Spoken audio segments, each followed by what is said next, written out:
جمال الوجود بذكر الإله وتصفو الحياة بنور هدى. جمال الوجود بذكر الإله. عبدالله ابن مسعود رضی الله عنه یک روزی شاید یک هفتم یک هشتم اسلام بوده، یک جوان عجیب و غریبی بوده. پیامبر براش دعا کرد، گفت انک غلام معلم.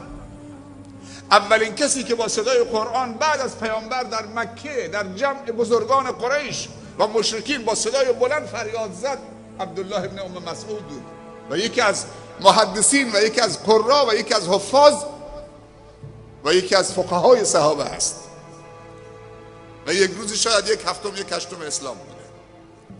در جوانی مسلمان شد، سر و کله‌شو خونین کردن.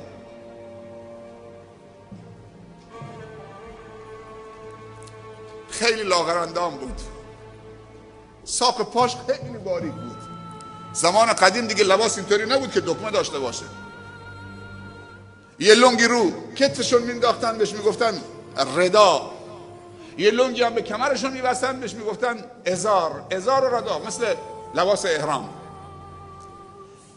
یه روزی عبدالله ابن مسعود میخواست رضی الله عنه سوار اسب بشه، سوار مرکبی بشه.